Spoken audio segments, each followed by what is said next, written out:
শুভেচ্ছা প্রিয় দর্শক, শুরু করছি আমাদের মধ্যরাতের নিয়মিত আয়োজন পাওয়ার টক শো। আপনাদের সঙ্গে আছি আমি জয় মামুন। আমাদের আজকের আলোচনার বিষয় জাতিসংঘের ৭১তম সাধারণ অধিবেশন। আপনারা জানেন ইতিমধ্যে এই অধিবেশন শুরু হয়েছে এবং এই বাংলাদেশের মাননীয় প্রধানমন্ত্রী শেখ হাসিনা সহ বিশ্ব নেতৃবৃন্দ এই সম্মেলনে অংশ নিচ্ছেন এবং সারা বিশ্বের নজর প্রতি বছরই এই সময়টিতে জাতিসংঘের দিকে থাকে। আমরাও তাকিয়ে আছি সেদিকে, আমাদের সরকার প্রধান যেহেতু সেখানে রয়েছেন। এই বিষয়ে কথা বলার জন্য দুজন অতিথিকে আমরা আমন্ত্রণ জানিয়েছি। আমাদের সঙ্গে আজকে রয়েছেন ডক্টর আমেনা মহসিন, তিনি ঢাকা বিশ্ববিদ্যালয়ের আন্তর্জাতিক সম্পর্ক বিভাগের অধ্যাপক, এবং ডক্টর এ কে আব্দুল মোমেন, তিনি জাতিসংঘে বাংলাদেশের সাবেক স্থায়ী প্রতিনিধি এবং রাষ্ট্রদূত। আপনাদের দুজনকে অনেক ধন্যবাদ আমাদের স্টুডিওতে আসবার জন্য আজকে একটি গুরুত্বপূর্ণ দিনে। ডক্টর আব্দুল মোমেন, আপনাকে দিয়ে শুরু করি আলোচনা। আপনারই জায়গা, আপনি ছিলেন দীর্ঘদিন সেখানে, বাংলাদেশের প্রতিনিধি হিসেবে কাজ করেছেন, ঘনিষ্ঠভাবে দেখেছেন কিভাবে জাতিসংঘের কার্যক্রম পরিচালিত হয় এবং বিশেষ করে এই যে বার্ষিক অধিবেশন প্রতি বছর যেটি হয়, আমি যেটি বললাম শুরুতে যে সারা বিশ্ব এদিকে তাকিয়ে থাকে। তো এবছরে আমরা যতটুকু জানি যে বেশ কয়েকটি বিষয়কে মূল ফোকাস হিসেবে, হাই লেভেল মিটিংগুলির ফোকাস হিসেবে সামনে আনা হয়েছে। প্রথমত সন্ত্রাস এবং জঙ্গিবাদ সারা বিশ্বে যে ঝুঁকি তৈরি করেছে সেটি মোকাবেলার একটি বিষয়। শরণার্থী এবং অভিবাসী সংকট, বিশেষ করে ইউরোপ গত ১-১.৫ বছর ধরে যে সমস্যায় ভুগছে সেটি, এবং মধ্যপ্রাচ্য সংকট। এর বাইরে সবসময় যা স্থায়ী সমস্যা যেগুলো আছে সেগুলো তো আছেই। তো আপনি যদি একটু শুরু করেন এভাবে যে এবারের স্পেশালাইজেশনের যে বা ফোকাসটা কি হবে এর ভেতর থেকে। ঠিকই বলেছেন যে আমার সৌভাগ্য যে গত ৭টি আপনার এই হাই লেভেল সেশনে থাকার সুযোগ হয়েছে এবং বিশেষভাবে এগুলো সাথে সম্পৃক্ত হওয়ার সুযোগ হয়েছে।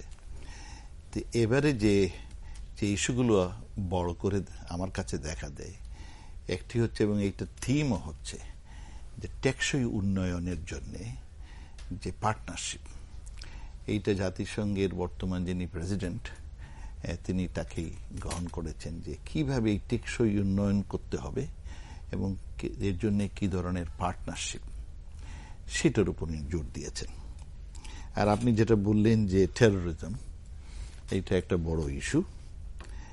১৭০টা এজেন্ডা আছে, এর মধ্যে আমার দৃষ্টিতে যেগুলো বড়, একটি হচ্ছে সাস্টেনেবল ডেভেলপমেন্ট গোল, দ্বিতীয়ত হচ্ছে এই জঙ্গিবাদ বা সন্ত্রাস, তারপরে হচ্ছে ক্লাইমেট চেঞ্জ, প্যারিসে আমরা এগ্রিমেন্ট করেছিলাম সেইটার আপনার লিগ্যাল স্ট্যান্ডিং করা, মাইগ্রেশন এন্ড ডেভেলপমেন্ট আমাদের জন্য খুব ইম্পর্টেন্ট, আর রিফিউজি, যেটা আপনি শরণার্থীর কথা বললেন, it has become a big issue এবং দুঃখজনকভাবে, কারণ মাত্র ১০ লক্ষ লোক এই সিরিয়া এবং আপনার লিবিয়ার থেকে বিতাড়িত হয়েছে, আফগানিস্তান, ইরাক থেকে বিতাড়িত হয়েছে, এবং তাদের এই অল্প লোকগুলোকে আপনার একটা আশ্রয় দিতে গিয়ে ওরা হিমশিম খাচ্ছে সারা ইউরোপ এবং বিশ্ব উন্নত দেশ।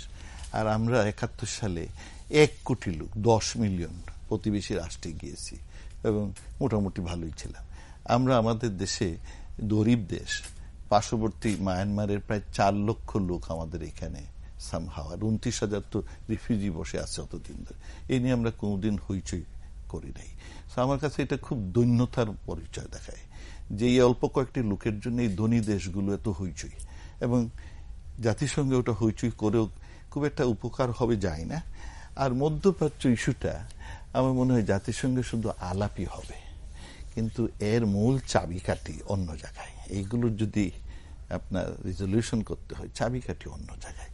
যাই হোক, আমার দৃষ্টিতে এই ইস্যুগুলো ইম্পর্টেন্ট। মাইগ্রেশন আমাদের জন্য খুব ইম্পর্টেন্ট, বিকজ আমরা চাচ্ছি যে মাইগ্রেশন, এই যে লোকরা বিদেশে গিয়ে কাজ করে অভিবাসী, তারা শুধু ওই দেশের জন্য একটা দায় নেয়, তাদের মানে তারা কি বলে যে ওদের জন্য একটা ডিপেন্ডেন্স না, ওই দেশের হোস্ট কান্ট্রির উপকার করে, উন্নয়ন করে। সারা আমেরিকা এই উন্নত হয়েছে এই মাইগ্রেন্ট পিপল, সারা বিশ্বের এন্টার মিডল ইস্ট, যাই বলেন, তাদের ফ্যাক্টরি চলে, রাস্তাঘাট, তাদের ইমারত, বিল্ডিং সব আমাদের লোকের, গরিব লোকের রক্তেতে এবং ঘামে তৈরি হচ্ছে।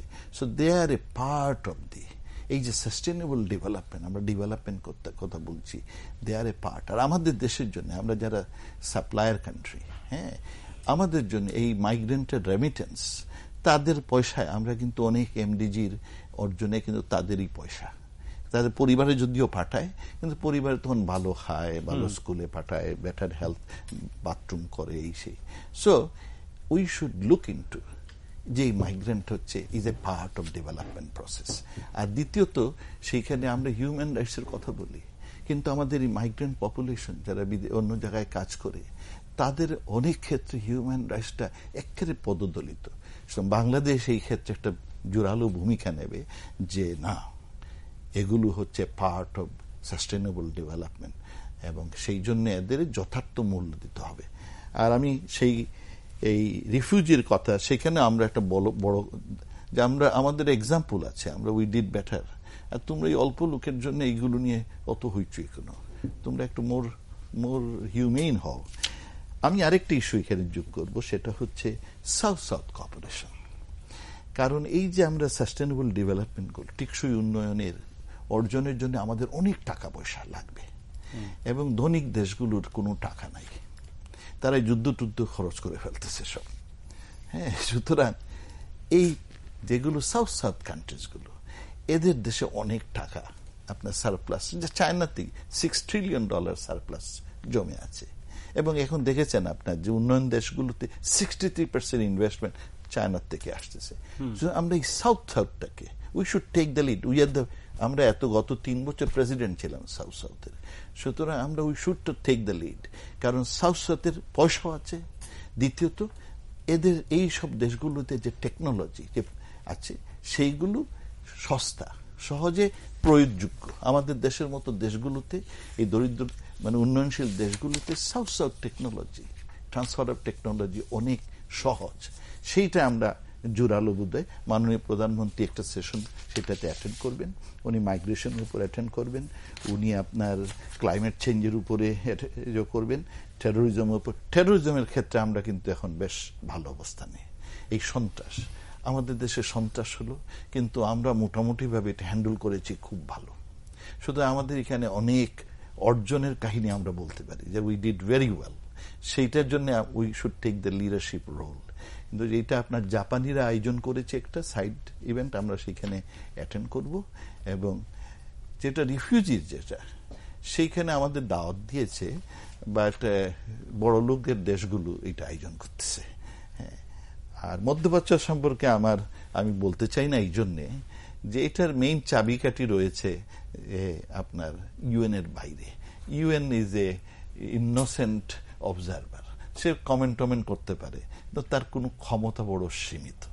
ওই 5 আসল নেতাদের উপর নির্ভর করে, সে what can they do. So এই অবস্থা আছে আর কি। মানে সিকিউরিটি কাউন্সিলে সবাই না, 15 জন সদস্য, 10 জন 2 বছরের জন্য ইলেক্টেড হন, 5 জন হচ্ছেন পার্মানেন্ট। সেটা হচ্ছে কি USA, UK, France, Russia and China. ওনার মধ্যে সমঝোতা হলে পরে বাকি সবাই সেটা মোটামুটি গ্রহণ করবে। ওখানে সবচেয়ে আর দেখেন একটা জিনিস, সমঝোতা হবে কিনা, কারণ মুসলমান দেশগুলো যেগুলো একটু উন্নতি করেছে, মনে করি ইরাক সারা মিডল ইস্টের মধ্যে সবচেয়ে ভালো প্রগ্রেসিভ কান্ট্রি ছিল, দিল এটার কি ওয়েপন্স অফ মাস ডিস্ট্রাকশনের নাম দিয়ে আমরা এটা শেষ করে দিলাম। তারপরে ধরুন আপনার মিডল ইস্টে লিবিয়া খুব শান্তির দেশ ছিল, তাদের কোনো দেনা টেনা নাই, লোকগুলো আরামে। তখন আমরা কি করাপশনের একটা ঢং শুরু করলাম, যে এই লোকের অনেক, কিন্তু তার চলে যাওয়ার পরে তার টাকার খুঁজে পাওয়া যায় না। যেমন ওয়েপন্স অফ মাস ডিস্ট্রাকশনের পায়, লিবিয়াটা ধ্বংস করে দিয়ে ওখানে দেখেন যতগুলো দেশগুলো মুসলমান দেশ, এদের মধ্যে সমস্যা। এই জন্য আমার ভয় হয়, আমরা উন্নতি করতেছি, আমরা এখন উন্নয়নের মহাসড়কে পাড়ি দিচ্ছি, আমাদের হয়তো অনেক লোকজন অস্থিতিশীল করার চেষ্টায় থাকতে পারে। এই জন্য আমাদের অধিকতর সতর্ক হতে হবে। জি, আপনার কাছ থেকে আমরা আরো শুনবো, তার পর্যায়ে একটু ডক্টর আমিনা মোহসেনের কাছ থেকে শুনতে চাই যে আলাদা করে প্রশ্ন করার কিছু নেই, কিন্তু প্রতি বছরই যে নতুন বিষয়গুলো নিয়ে সামনে আসে জাতিসংঘের সাধারণ অধিবেশন, আপনার কাছে কি মনে হয় যে এবারের অধিবেশন থেকে আমরা কি ধরনের প্রত্যাশা করতে পারি? ধন্যবাদ আপনাকে মামুন। দেখেন, জাতিসংঘের একটা সিম্বলিক, মানে উনি যদিও বলছিলেন যে উনি ধরেন জাতিসংঘ কতটুকু আদায় করে নিতে পারবে সেটা একটা ভিন্ন ব্যাপার, কারণ জাতিসংঘ তো কোনো সার্বভৌম প্রতিষ্ঠান না, সার্বভৌমত্ব তো রাষ্ট্রের হাতেই থেকে যাচ্ছে। সো এটা একটা ইন্টার গভর্নমেন্টাল বডি, সে হিসাবে তার একটা সীমাবদ্ধতা আছে।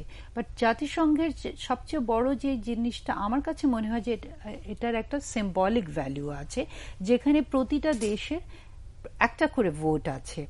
যারা ধরেন সিকিউরিটি কাউন্সিলের মেম্বার সেটা একটা ভিন্ন ব্যাপার, কিন্তু বাংলাদেশেরও একটা ভোট, মার্কিন যুক্তরাষ্ট্রেরও একটা ভোট, সেটা কিন্তু একটা সিম্বলিক তাৎপর্য অন্যভাবে থেকে যায় যে আমরা ইকুয়াল প্ল্যাটফর্মে ওখানে বসছি, সেটাও কিন্তু একটা বড় কথা।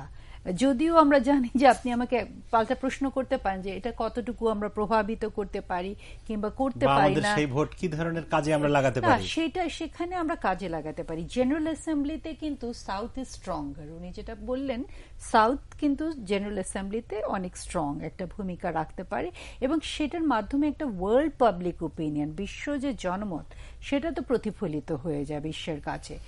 এবং ধরেন যে এজেন্ডাসগুলো, যেরকম সাস্টেইনেবল ডেভেলপমেন্ট গোলস যদি আমরা ধরি বা টেকসই উন্নয়নের কথা, এটা যখন জাতিসংঘ এক একটা ইস্যুকে সামনে নিয়ে আসে, তখন যেটা হয় কি, রাষ্ট্রগুলোর উপরে এক ধরনের বাধ্যবাধকতা এসে যায় যে আমাকে এগুলো পারফর্ম করতে হবে।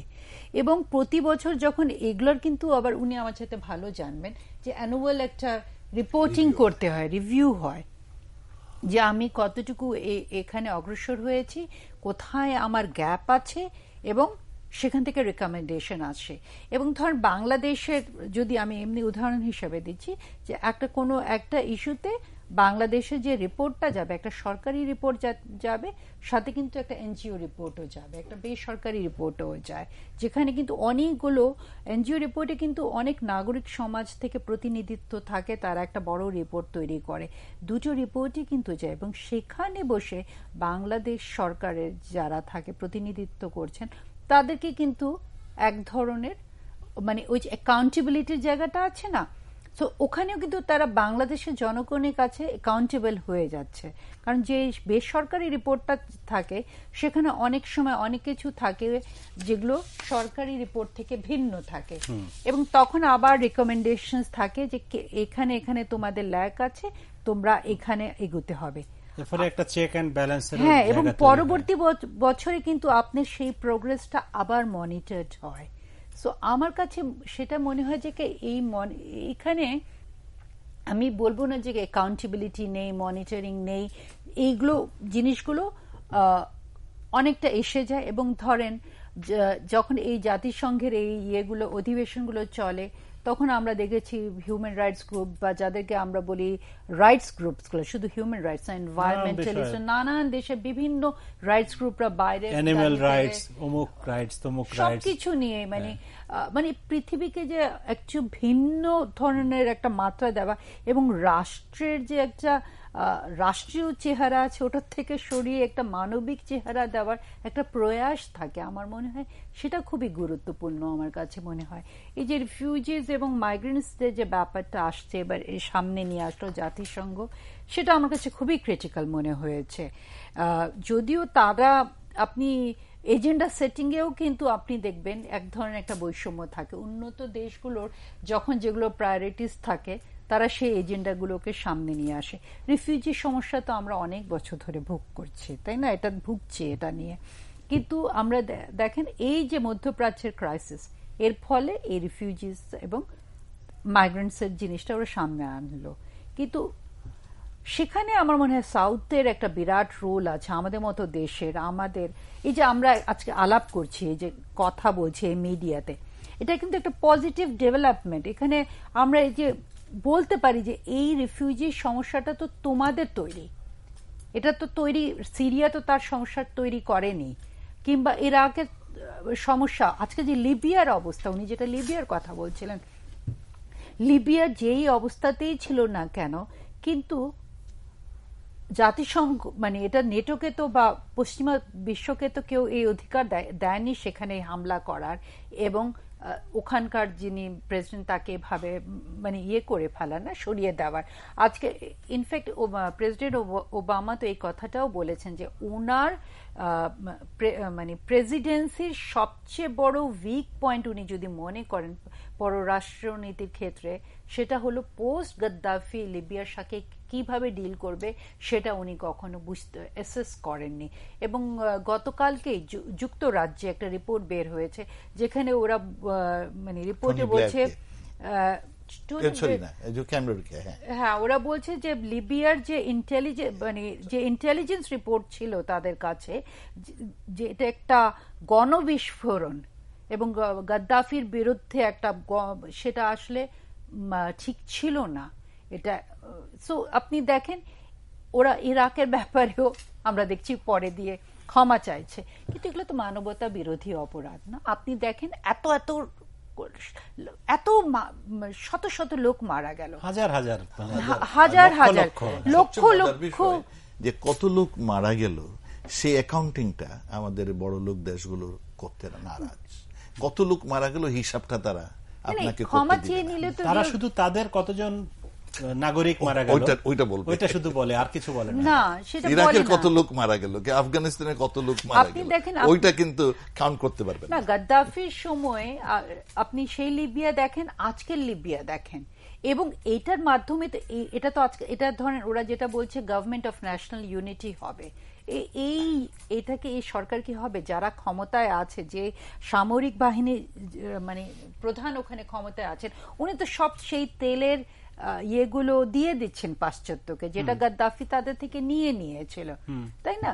সো আপনি তো আমি যদি টেরোরিজমকে ফাইট করতে চাই, কি করে আমি করব যেখানে মধ্যপ্রাচ্যের এই অবস্থা রেখে? এবং এখন তো সিরিয়া সেই তালিকায় আছে, মানে ইরাক, লিবিয়া, আফগানিস্তানের পরে হচ্ছে সিরিয়া। এবং আজকে জাতিসংঘ কিছু ইয়েমেন জাতিসংঘের উদ্বোধনী অধিবেশনে তো সিরিয়ার প্রেসিডেন্টের ব্যাপারে মহাসচিব বান কি মুন বলেছেন যে তার মানে মোটামুটি কঠোর সমালোচনাই করেছেন, এবং এক পর্যায়ে বলেছেন যে একজন মানুষের ভাগ্যের উপরে, একজন মানুষের ইচ্ছার উপরে বা তার ভাগ্যের উপরে তো সিরিয়ার সাধারণ মানুষের ভাগ্য নির্ভর করতে পারে না। এটা উনি বলেছেন। দেখেন, সিরিয়ার নিজস্ব কিছু সমস্যা আছে, কিন্তু যে কথাটা হলো যে এইটার সমাধান সিরিয়ার জনগণকেই করতে হবে, এটা জাতিসংঘের বুঝতে হবে।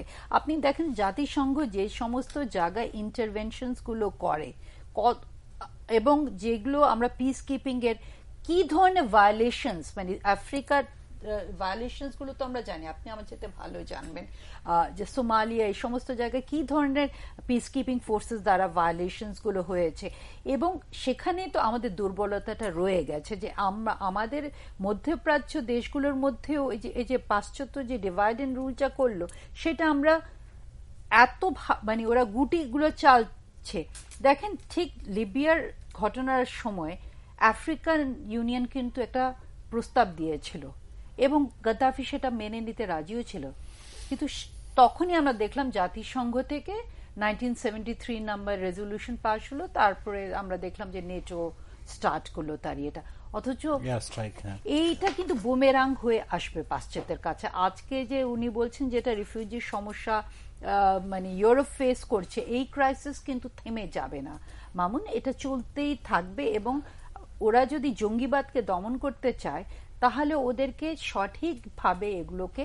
জি, আপনাকে ধন্যবাদ। আমি ডক্টর মোমেন আপনার কাছে আবারও আসবো, তার আগে একটু বিরতিতে যাব, বিরতির থেকে ফিরে এসে আপনার সঙ্গে কথা বলবো। প্রিয় দর্শক, আমাদের সঙ্গে থাকুন, ছোট্ট বিরতির পরে ফিরে আসছি এই আলোচনায়।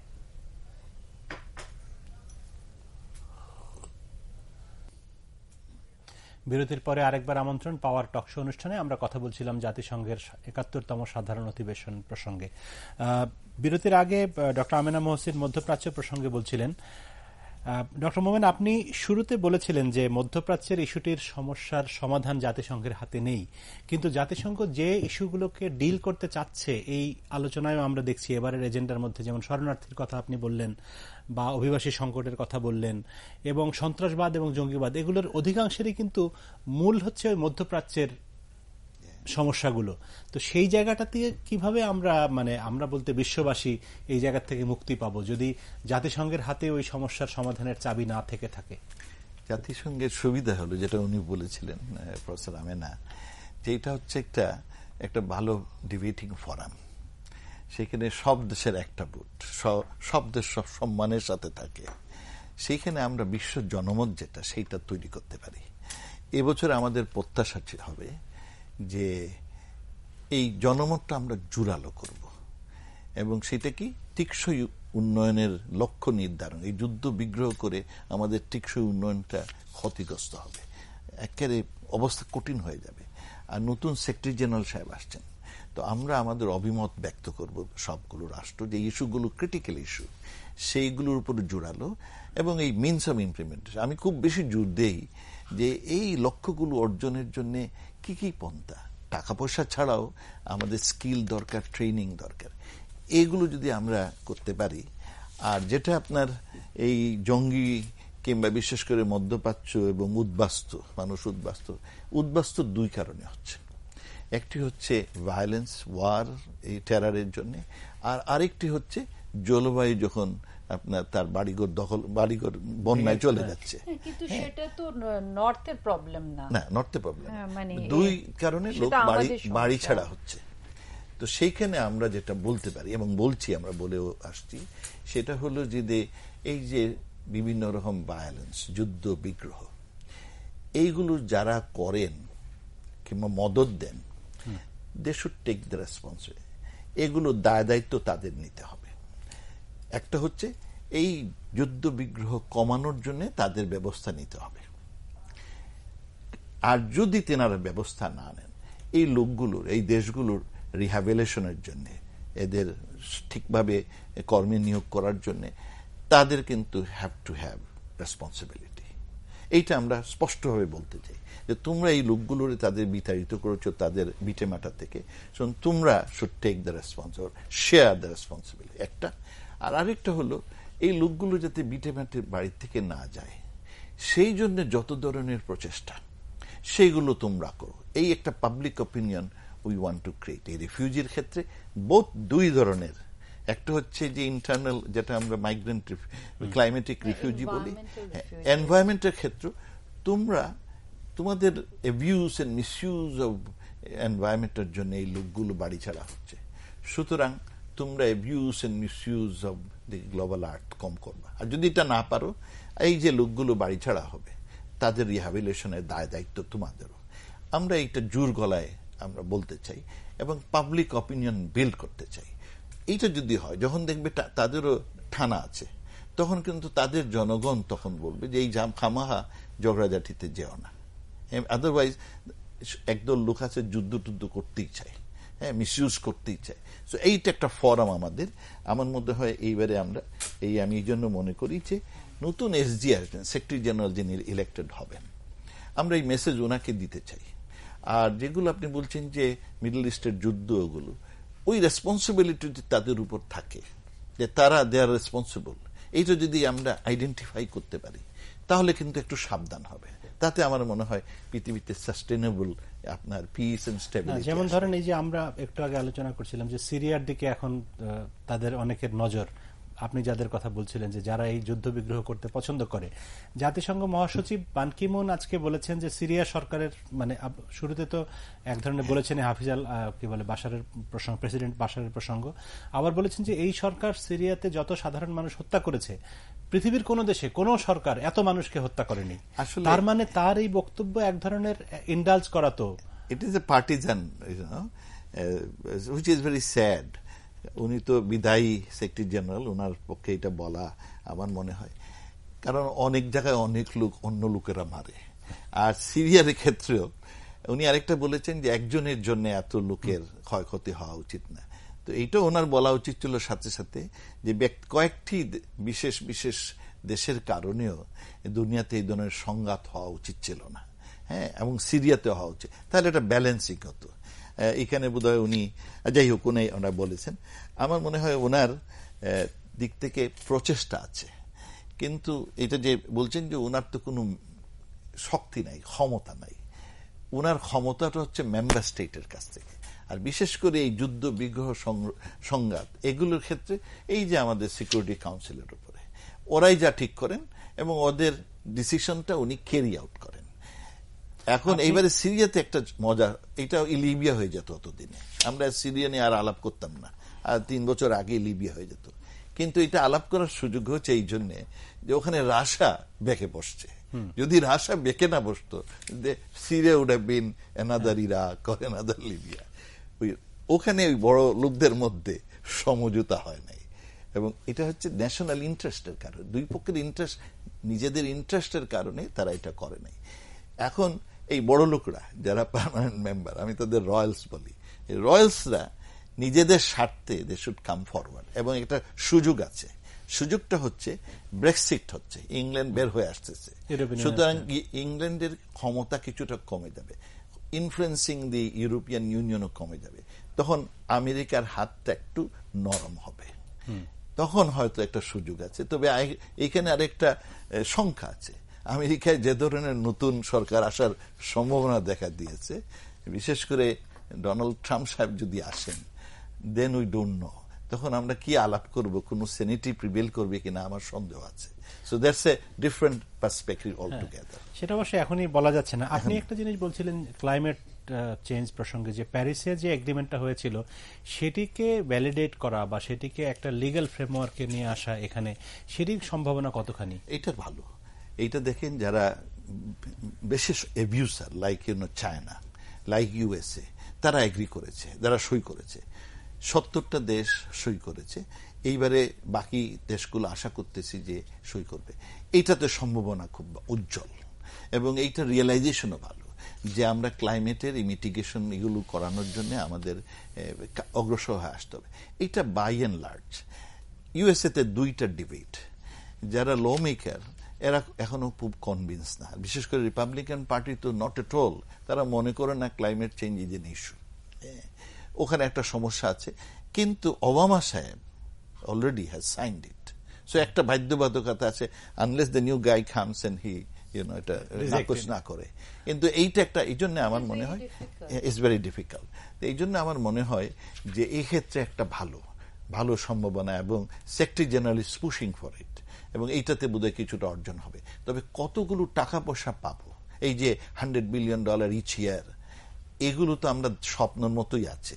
10 বিলিয়ন মাত্র উঠেছে, আমরা প্রতি বছর 100 বিলিয়ন করে পাওয়ার আমাদের লক্ষ্যমাত্রা। ধনিক দেশগুলো ইদানিং আর ধনী না, তাদের নিজেদের সংসার এখন চালাতে পারছে না। আর এই যুদ্ধ বিগ্রহ করে দেখেন, গত 2 বছর আগের, আমি 2014 কি বলছি, শুধু ডিফেন্স এক্সপেন্ডিচার 1747 বিলিয়ন ডলার তারা শুধু ডিফেন্সের জন্য খরচ করে কি লাভটা হয়েছে কি, তাদের ইনসিকিউরিটি আরো বাড়ছে, এবং দুনিয়া জুড়ে সন্ত্রাস, শঙ্কা, আতঙ্ক সৃষ্টি করেছে। Unless there is a mindset change, মাইন্ডসেটটা হচ্ছে যে আমরা মানুষের উপকার করে যুদ্ধ বিগ্রহ করব না। এই টাকাটা যদি if they can divert. America একজন প্রেসিডেন্সিয়াল ক্যান্ডিডেট ছিলেন, রিপাবলিকান সিনেটর, ওনাকে জিজ্ঞেস করা হয়েছিল যে মিডল ইস্টের প্রবলেম, আর জঙ্গির প্রবলেম, টেরোরিজমের প্রবলেম, ISIS এইগুলোর প্রবলেম কিভাবে সলভ করবেন। হ্যাঁ, কার্লসন সাহেব বললেন যে আমি বম করে দিব সব দেশগুলোকে। ডোনাল্ড ট্রাম্প বললেন আমি সব মুসলমানগুলো বের করে দেবো, আসতে দিব না। আর ওই সেনেটর, আমার নামটাই, হি ওয়াজ এ ক্যান্ডিডেট ফ্রম রিপাবলিক, উনি বলছেন যে আমি ইউএস এর ডিফেন্স সেক্রেটারিটা কমায় দেব। তখন ওনাকে জিজ্ঞেস করলো, তো আপনি ডিফেন্স সেক্রেটারি, তারা কি এর সাথে সম্পৃক্ত? বলেন, I don't want to explain, if I reduce that, আমি যদি সামরিক খাতটাকে ছোট করে দেই, তাহলে এই সব সমস্যা আপনার থেকেই they will be in the oblivion, তারা ধ্বংস হয়ে যাবে। ধন্যবাদ আপনাকে ডক্টর আমিনা মহসিন। শরণার্থী এবং অভিবাসী প্রসঙ্গে আমরা আপনার কাছ থেকে একটু জানতে চাই যে নিউ ইয়র্ক ঘোষণা যেটি গৃহীত হয়েছে অলরেডি, সেখানে বলা হয়েছে যে শরণার্থীদের অধিকার, তাদের মানবাধিকার, আবাসন, শিক্ষার সুযোগ নিশ্চিত করা, এবং যেসব দেশে শরণার্থী জড়ো হচ্ছেন সেই সব দেশকে সহযোগিতা করা।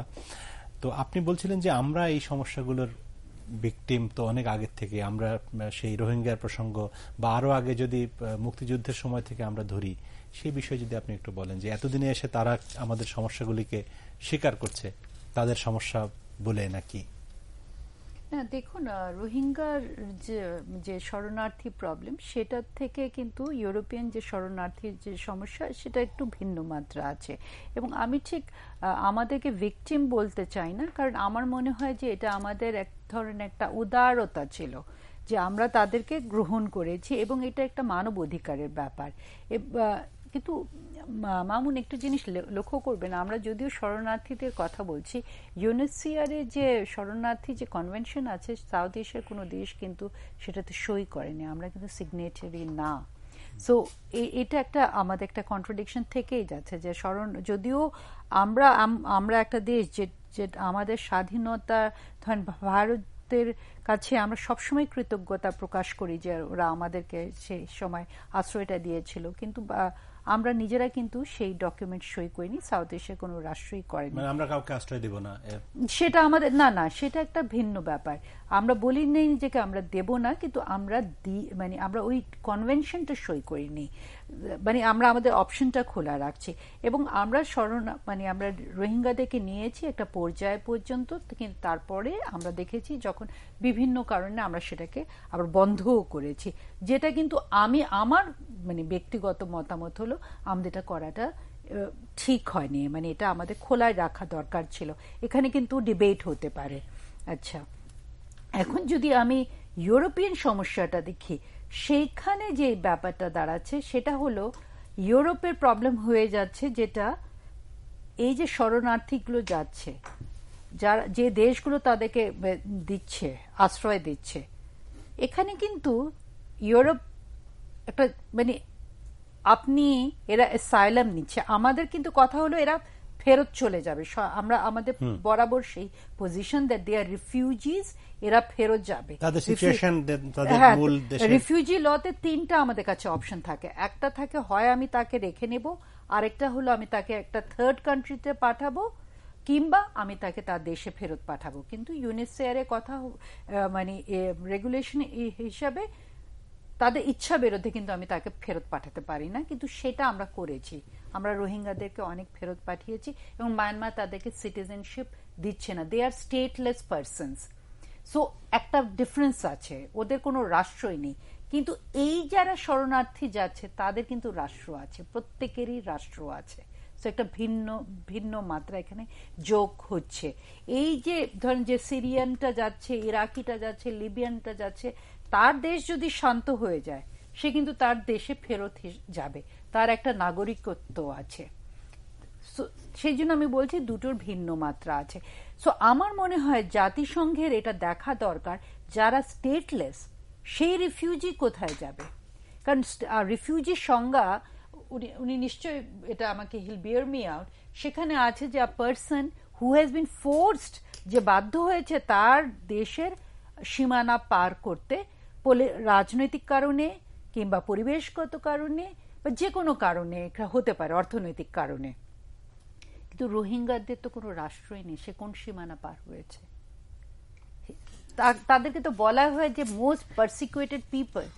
তো সেটা আমাদেরকে ফ্ল্যাগ করতে হবে। আমার মনে হয় সেই ক্ষেত্রে যখন আমাদের মাননীয় প্রধানমন্ত্রী যে ভাষণটি দিলেন, সেটা আমার কাছে খুব গুরুত্বপূর্ণ মনে হয়েছে। সেখানে উনি একটা বাক্য বলেছিলেন যে এই সমস্ত এই মানবিক ইস্যুতে আমাদের আইডেন্টিটিটা বড় করে দেখা উচিত না, কে কার কি পরিচয়।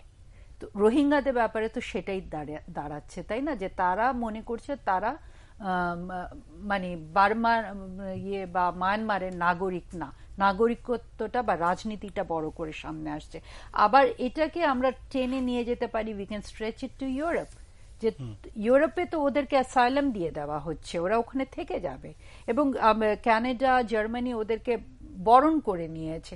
সেখানে তো তাদের ক্রাইসিস হবে, যে অ্যাসিমিলেশনের ক্রাইসিস। তারা কি তাদের সাথে মিশতে পারবে কি মিশতে পারবে না, এখান থেকে কারা কত ওদের ইকোনমির উপর একটা ডাইরেক্টলি একটা ইম্প্যাক্ট করবে শুরু হয়েছে সেটা। এবং জঙ্গিবাদ নিয়ে তো তাদের মধ্যে এটা নিয়ে আরো চিন্তা ভাবনা আসবে। চাই যে ইউরোপে তো অল্প লোক যাচ্ছে, মিলিয়ন, সোমালিয়াতে around a million, Somalia, South Sudan, এইগুলোতে বহু রিফিউজি। এই বছরটা পৃথিবীর মধ্যে সবচেয়ে বেশি, অ্যারাউন্ড 60 মিলিয়ন রিফিউজি দুনিয়াতে হয়েছে। কিন্তু ইউরোপের এই কয়টা অল্প নিয়ে আমরা খুব ব্যস্ত, এবং সেইখানে আমরা বলছি যে কোন কোন দেশ বলছে, হাঙ্গেরি বলছে, স্লোভাকিয়া বলছে মুসলমান হলে আমরা নেব না, অন্যদের নেব।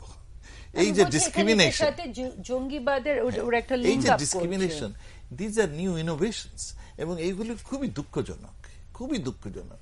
সেই জন্য আমরা এই যে হিউম্যান, মানবিক যে মূল্যবোধ, এইটা আমরা হারাই ফেলতেছি আমরা, মানে ইট ইজ ভেরি স্যাড। এবং কোন দেশগুলো যেখানে তারা মানবতার কথা বেশি বলে, তারা কিন্তু উল্টা কাজ করতেছে, যে ডিসক্রিমিনেট করে। বেশিরভাগ রাষ্ট্রে কিন্তু ওয়েলফেয়ার সিস্টেমের উপরে, মানে সোশ্যাল ওয়েলফেয়ার সেখানে আছে। আমি সরি আপনাকে ইন্টারাপ্ট করছি। তো এখানে আমি বাধ্য হচ্ছি একটা কথা বলতে, যে একটা ধরেন তাদের ভেতরে তারা জাস্ট সিস্টেম বলে, মানে যে একটা ন্যায় ব্যবস্থা থাকবে, কিন্তু পৃথিবীব্যাপী যদি অন্যায় থাকে তাহলে তো আপনি সেখানে একটা অংশে আপনি ন্যায় প্রতিষ্ঠা করতে পারেন না, তাই না? এবং এই অন্যায়টা তারাই করছে, সেটাও আপনাকে চিন্তা করে দেখতে হবে, কারা করছে, কোন পাওয়ার্সরা করছে। আমি কয়েক বছর আগে আপনার এই কাউন্টার টেরোরিজমের যে রিভিউ, সেটা আমি ফ্যাসিলিটেটর ছিলাম। হ্যাঁ, সেই 193টা দেশ আমাকে ইলেক্ট করে। তো সেইখানে একটা বড় প্রশ্ন, এই যে মিডল ইস্টার্ন কান্ট্রিগুলো, এশিয়ান কান্ট্রিগুলো, আফ্রিকান কান্ট্রিগুলো, ওরা বলল যে তোমার রিভিউতে কেন এই টেরোরিজম হয়, কেন এই জঙ্গিটা হয়, এই কজেস অব দি জঙ্গি টেরোরিজমটা বের করো। কিন্তু যারা উন্নত দেশের লোক বলল যে এইটা তুমি কোনো মতেই আলাপ করতে পারবে না, তুমি কোনো মতে এটা করতে গেলে অসুবিধা। তো এইখানে আর কোনো আমাদের এমন ডেডলক হলো যে এই দুঃখ বলতেছে সিরিয়া টিরিয়া সব, ইরান টিরান, এরা সব বলছে কজেস অব দি টেরোরিজম, আর আমাদের বাকি বন্ধুরা বলছে নো ওয়ে, কজ নিয়ে কথা বলা যাবে, ফলাফল নিয়ে কথা বলতে হবে, ফলাফল এবং এটাকে কন্ট্রোল করা যায় কিভাবে সেইটা। তো এই যদি মন মানসিকতা থাকে তাহলে কিন্তু খুব দূর অগ্রসর হবে না। মিডল ইস্টের ক্ষেত্রে এই যে যুদ্ধ ক্ষেত্রে ওই ধরনের মন মানসিকতা, কেন যুদ্ধটা, কেন সংঘাত হলো, কেন রিফিউজি হলো, এই যে আলোচনা হবে রিফিউজি কেন হলো, সেইটা কিন্তু বলবে না, হয়েছে। এবং এদের যেমন ধরেন এবার সবচেয়ে বড় আলোচনার বিষয় যেমন ফ্রান্সে যে অ্যাটাকগুলো হয়েছে, বেলজিয়ামে বা টার্কিতে, এইগুলি তো সামনে আসবে, কিন্তু এর কারণ আলোচনা করা যাবে না, কারণ আলোচনা করা যাবে না। তো এই অবস্থায় যদি হয়, how much do you expect, আপনার প্রত্যাশা কত? আর you don't guide the direct the UN আপনার এজেন্ডা।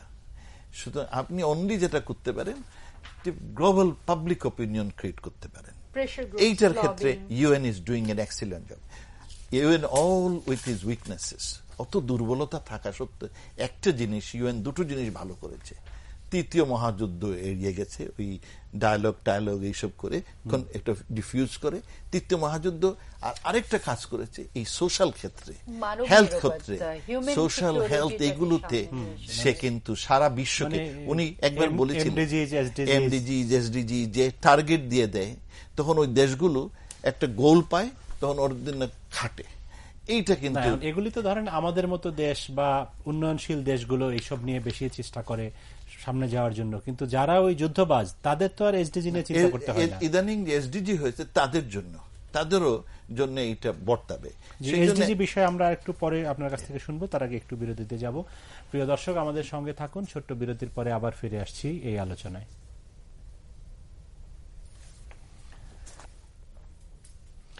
আরেকবার আমন্ত্রণ পাওয়ার টকশো অনুষ্ঠানে আমরা কথা বলছি জাতিসংঘের সাধারণ অধিবেশন প্রসঙ্গে। আমরা একটু আগে শরণার্থী এবং অন্যান্য বিষয় নিয়ে কথা বলছিলাম। আমি একটু এসডিজি প্রসঙ্গে আসতে চাই, সাস্টেইনেবল ডেভেলপমেন্ট গোল। ডক্টর মোমেন, আপনি বলছিলেন যে এটি উন্নত বিশ্বকেও এই এজেন্ডাতে ইনক্লুসিভ, তারাও ইনক্লুসিভ, মানে তাদেরকেও এটার মধ্যে একীভূত করা হয়েছে। কিন্তু আমাদের একটা সাধারণ ধারণা হচ্ছে যে আমরা যারা অনুন্নত দেশ, আমরা সামনের দিকে এগিয়ে যেতে চাই, আমাদের এইসব কারণে আমরা মনোনিবেশ করি আমাদের শিক্ষা, স্বাস্থ্য, চিকিৎসা বা অন্যান্য সামাজিক যে এজেন্ডাগুলো। কিন্তু উন্নত বিশ্ব বা মানে কোট আন কোট যে ধনী দেশ যাদেরকে আমরা বলি, তারা তো নিজেদের এক ধরনের ওই উন্নতির জায়গায় নিয়ে গিয়েছে অনেক আগেই। পরিবেশ দূষণ করে হোক, মানুষকে মেরে হোক, কৃতদাস বানিয়ে হোক, 200 বছর আগের ইতিহাস যদি আমরা দেখি সেরকমই তো, সেভাবেই তারা আজকের উন্নত বিশ্ব হিসেবে পরিচিতি পেয়েছে। কিন্তু এখন তাদেরকে এই সাস্টেনেবল ডেভেলপমেন্ট গোলের মধ্যে কি করে আনা সম্ভব হবে? ধরুন, আপনি ঠিকই বলেছেন যে এমডিজি ছিল শুধু উন্নয়নশীল দেশের জন্য। হ্যাঁ, সেগুলো কয়েকটা, আপনার 8টার মধ্যে 7টা আমাদের সব উন্নয়নশীল। কিন্তু এসডিজি সাস্টেনেবল ডেভেলপমেন্ট গোলের যে 17টা গোল, 169টা টার্গেট, সেখানে কিন্তু inclusive of the develop countries, industrialise country. কি ধরনের? ধরুন, ইন্ডাস্ট্রিয়ালাইজ কান্ট্রিতেও কিন্তু পুয়ার লোক আছে। আমরা একটা বড় goal, eradicating poverty from the world by 2030, একটা বড় গোল আমাদের। আমরা কোয়ালিটি এডুকেশন অ্যান্ড স্কিল সারা মানুষকে দিব ফর অল। উন্নত দেশগুলিতে, আমেরিকার কোথায় ধরি, আমেরিকা এত সবচেয়ে বড় লোক দেশ, সেইখানে প্রায় 50 মিলিয়ন আপনার লোক দারিদ্র সীমার নিচে। 5 কোটি লোক, 5 কোটি লোক দারিদ্র সীমার নিচে থাকে। সেইখানে আপনার একটা বড় সংখ্যক লোক। এখন দারিদ্র সীমা বলতে কি বোঝায়? তাদের একটু ডিফারেন্স আছে, কিন্তু দিস ইজ এ রিলেটিভ। মানে আমাদের দারিদ্র সীমা বলতে যেটা বোঝায়, আর তাদের দারিদ্র সীমা তো এক না। কিন্তু তাদের যারা দারিদ্র সীমা, তাদেরও জীবনের ঝুঁকি অসম্ভব, ভেরি ভালনারেবল। তারাও চাকরি পায় না, তারাও আপনার খেতে পায় না সব সময়, সেই তাদের বাসস্থান নাই, শীতের সময় তারা শীতটা মেটানোর উপায় নাই। সুতরাং এদের এবং তাদের বাচ্চাদের আর্লি মৃত্যু হয়, কি হয় না, ওষুধ পায় না। তাছাড়া যেটা স্কিল এবং ওয়েল ট্রেন্ড এবং কোয়ালিটি এডুকেশন, তাদের দেশেও কিন্তু অনেক ক্ষেত্রে অনেক কম। তাদের মানুষ বেশি হয় ফলে এই যে small segment of the people, এদের কথা কেউ দেখে না, এরাও কিন্তু কষ্টে আছে। সুতরাং এইবারে যেটা আমরা গোল, সাস্টেনেবল ডেভেলপমেন্ট গোল, তাদের দেশের জন্য প্রযোজ্য, তাদের দেশের ইরাডিকেশন অফ পভার্টি, এটা তাদের। দ্বিতীয়ত যেটা হচ্ছে ক্লাইমেট, তাদের জন্য এইটা যে ক্লাইমেট তোমরা এভিউজ করবে না, এইটা 3টা আমরা জিনিস নির্ধারণ করেছি এই একটা হচ্ছে ইকোনমিক সাস্টেনেবিলিটি, আরেকটি হচ্ছে কি সোশ্যাল সাস্টেনেবিলিটি, আর তৃতীয় হচ্ছে ক্লাইমেটিক সাস্টেনেবিলিটি। সোশ্যাল সাস্টেনেবিলিটি, তাদের দেশে ধনী দরিদ্রের ফারাক অসম্ভব বেশি। আপনি জানেন যে অ্যামনেস্টি ইন্টারন্যাশনাল রিপোর্ট অনুযায়ী মাত্র 85 জন লোক, 85 পিপল, 85 জন লোক বিশ্বের অর্ধেক লোক সংখ্যার সমান ওয়েলথ তাদের হাতে। মানে 3.5 বিলিয়ন লোকের সম্পদ 85 জনের কাছে। ধনিক দেশে এই আপনার ইনকাম খুব বেশি।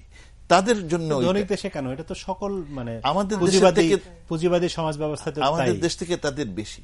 তাদের একটা দায়িত্ব, এটা ইকুইটি ব্রিং করবে, এটা তাদের জন্য বর্তাবে। তারাও কিন্তু রিপোর্টিং করবে যে কতটুকু কমিয়েছে, এবং ইউএন এটা করবে। আরেকটি বড় কাজ যেটা, এটা আমাদের দেশে যেমন তাদের দেশেও ডেটা কালেকশন। এই যে আমরা যেগুলো বলি, তাদের দেশেও ডেটার ক্ষেত্রে অনেক দৈন্যতা আছে। এগুলো তাদের উপরে রুল অফ ল, তারা রুল অফ ল করে, কিন্তু সেইখানেও যেমন ধরুন ব্ল্যাকগুলো খামাখামার, প্রতিদিন আমেরিকাতে 33 জন লোক মারা যায়, পুলিশে মেরে ফেলে। এর অধিকাংশ হচ্ছে কালো লোক। জেলে, আমেরিকার জেলে যত লোক আছে তার প্রায় 80% হচ্ছে কালো লোক। তার মানে সেইখানে rule of law, justice, fairness is absent.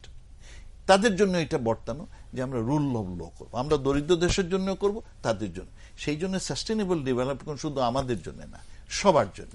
আর একটা বড় জিনিস হচ্ছে গিয়ে তারা কিন্তু, কারণ সাস্টেনেবল ডেভেলপমেন্ট গোল দেখছে বিশ্ব, কি ধরনের বিশ্ব আমি চাই, কি ধরনের পৃথিবীর আমরা 2030 সালে চাই। এবং এই global, it's a global perspective, it is not a country. ধন্যবাদ আপনাকে। আমাদের সময় শেষ হয়ে আসছে। ডক্টর আমেনা মহসিন, একটা বিষয় একটু যদি আপনি বলেন যে পারমাণবিক অস্ত্র বিস্তার রোধ বিষয়েও আলোচনা প্রত্যেক বছর হয়, এবং এবারও সেটি আলোচনার ইস্যুতে আছে। এখান থেকে মানে এই আলোচনার কি ফলাফল আমরা দেখতে পাবো বলে আপনি মনে করেন? মামুন, আমি এটা উত্তর দেবো, কিন্তু একটু উনি যেটা বলেছিলেন সাস্টেইনেবল টেকসই উন্নয়ন, ওটা বলতে চাচ্ছি কেন পাশ্চাত্য এখন এটার ভিতরে আসছে। কারণ এখন শুধু তাদের দারিদ্রতাটা না, তারা বুঝতে পারছে যে তাদের অ্যাসিমিলেশন প্রবলেমগুলো হচ্ছে, ইনক্লুশনের প্রবলেমগুলো হচ্ছে, এবং সে কারণে ওখান থেকে জঙ্গিরা চলে যাচ্ছে মধ্যপ্রাচ্যে। আমরা তো তা দেখতে পাচ্ছি, ইউকে থেকে গেছে, ইউরোপ থেকে গেছে, আমেরিকা থেকে গেছে। সো ওদের ভেতরে যে সমস্যাগুলো, এগুলো ওরা চিহ্নিত করছে, এবং ওদের ক্রাইম রেটসগুলো ধরে ওরা বুঝতে পারছে যে উনি যেটা বলছিলেন না যে দারিদ্র আছে, উনি আমার চেয়ে ভালো জানবেন, উনি ওখানে ছিলেন। আমরা তো পড়াশোনাই শুধু করতে গেছি, তারপরে চলে এসেছি, কিন্তু ওখানে যে ঘেটো এরিয়াসগুলো, সেখানে কিন্তু থাকে কারা? কালোরাই থাকে, এবং ওরা ওগুলোকে বলেই এথনিক এরিয়াস কিংবা ঘেটো এরিয়াস। সো ওখানে এই যে বৈষম্যগুলো, এগুলো যে তাদের মধ্যে সমস্যা সৃষ্টি করছে, সেটা তারা বুঝতে পারছে বলেই উপলব্ধি, এই যে যেটাকে ওরা জঙ্গিবাদ, সন্ত্রাসবাদ বলছে, এগুলো বুমেরাং হয়ে ওদের উপরে আসছে। আপনি যেটা বলছিলেন পারমাণবিক অস্ত্র ব্যাপারটা, আমার মনে হয় যে এটা থেকে যেটা যে জিনিসটা, মানে ওবামার এখানে একটা খুব ক্লিয়ার পলিসি ছিল, আমরা দেখেছি, এবং সেখানে যে জিনিসটা হবে যে তারা যেখানে আছে সেখানেই থাকবে আর কি, এটা যেন আর প্রসার না হয়, হ্যাঁ, এবং ব্যবহার না হয়, ডেফিনেটলি ব্যবহারও হবে না, বিস্তারও হবে না। এবং এখানে নর্থ কোরিয়ার ব্যাপারটা বড় করে আসছে জিনিসটা একটা। তারপরে ধরেন যে ব্যাপারটা আসছে, ওরা ইরানের পারমাণবিক ইয়ে নিয়েও তারা চিন্তিত, কিন্তু ইরান প্রমিস করেছে যে তারা এটাকে ডেভেলপ করবে না, অথচ দেখেন তাদের দ্বৈত নীতি সেই অঞ্চলে ইসরায়েলের আছে, তারা ইসরায়েলের ব্যাপারে কোনো কথা বলছে না, মানে তারা কিছু দেশের মধ্যে এটা সীমিতই রাখবে, যেটা আমার মনে হয় ইন্ডিয়া এটাকে খুব শক্তভাবে চ্যালেঞ্জ করেছিল, এবং ইন্ডিয়া নন প্রলিফারেশন ট্রিটিটা সই করেনি। পরে দিয়ে তো আমরা দেখলাম ইন্ডিয়া বা পাকিস্তান ওরাও নিউক্লিয়ার ক্লাবের মধ্যে জয়েন করলো।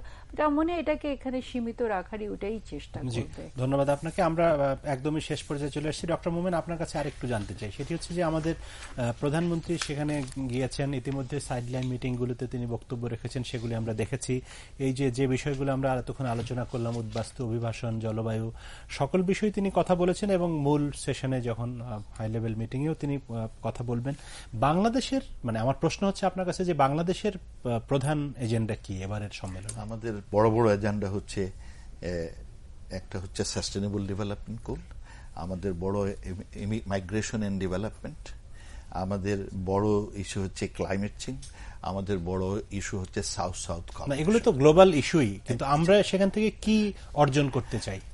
আমরা আমাদের যে এইগুলোতে আমরা যথেষ্ট যে আমরা যে সুনাম অর্জন করেছি সেইটা আমরা তুলে ধরবো, আর সেই সাথে আমাদের যে দাবিগুলো, যেমন আমরা duty free, quota free, access to market, আমরা সাস্টেনেবল ডেভেলপমেন্ট গোলের জন্য যেটা একটা হচ্ছে যে ডিউটি ফ্রি, এটা আমরা তুলে ধরবো, আমাদের দাবি এটা আমরা তুলে ধরবো। এটা কি জাতিসংঘের মানে অধিবেশনের কারণ এটা, হ্যাঁ, এটা জাতিসংঘের, কারণ বাইলেটারাল যেহেতু হচ্ছে না, সুতরাং আমরা মাল্টিলেটারাল এটা পুশ করছি, করে এটা আমরা অর্জন করতে চাই। আমরা লেবারের ইস্যু, যেটা মাইগ্রেশন এন্ড ডেভেলপমেন্টে তুলে ধরবো, কারণ আমাদের এদের হিউম্যান রাইটস ভায়োলেট হচ্ছে, এবং আমরা সেখানে বলছি টেকসই উন্নয়নের জন্য সাস্টেনেবল ডেভেলপ। তোমার টাকার অভাব বলো, তোমরা এইটা যদি ওই যে ট্রানজাকশন কস্ট, টাকা পাঠানোর জন্য যে খরচ, আমি 10% কমায় দিলে আমার 60 বিলিয়ন এমনি ঘরে চলে আসে, তো তোমরা এটা করো। তা আমরা সেইটা তুলবো, যে reduction of the transaction cost for remittance আমরা তুলে, এগুলো আমাদের উপকার হবে। সেই আমার এই দাবিগুলো তুলবো আমরা রিফিউজ, এই কিসের নাম, মাইগ্রেশনের, বিশেষ করে আমাদের লোকরা বিদেশে কাজ করে কিন্তু বেতন টেতন পায় না, এই হিউম্যান রাইটস ভায়োলেশন হয়, তাদের কঠিন অবস্থায় রাখে। তা আমরা এই বিশ্ব ফোরামে এটা তুলে ধরলে ওই দেশগুলো সজাগ হবে, আমাদের লোকের উপকার হবে, এবং আমরা বলবো যে এরা তোমাদের ডেভেলপমেন্ট পার্টনার, এই যে শোন তোমরা এদের আরো নও, আর তোমাদের দেশে মানুষ কমে যাচ্ছে, সারা ইউরোপে আপনার মানুষ নতুন জন্ম হচ্ছে না, আমাদের এখানে ইউথের বাল্জ হচ্ছে, নেক্সট 15 বছর আমাদের ইয়াং জেনারেশন অনেক হবে। সুতরাং তোমাদের উপকারের জন্য, আমাদের না, তোমাদের উপকারের জন্য আমাদের লোকগুলো নিয়ে যাও, এবং এদের তোমরা স্কিল ট্রেনিং করার জন্য আমাদের এই সাস্টেনেবল ডেভেলপমেন্ট গোলের আন্ডারে অধিকতর রিসোর্স দাও। তোমরা যে রিসোর্সটা দাও আমাদের এলডিসি হিসাবে মনে করেন, এইটা একটা পিনাট, সাস্টেনেবল ডেভেলপমেন্ট গোল অর্জনের জন্য আমার $5 ট্রিলিয়ন প্রতি বছর লাগবে, তারাই এস্টিমেট, মানে 30-এর মধ্যে যদি আমরা এটা অ্যাচিভ করতে চাই, $5 ট্রিলিয়ন ফর হোল ওয়ার্ল্ড। তোমরা এখন দাও এর মাত্র 3% মতো দাও, এইটা বাড়াইতে হবে। তোমরা কমিট করেছো, আমরা এটা জোর করে সাথে সাথে দিবে এমন না।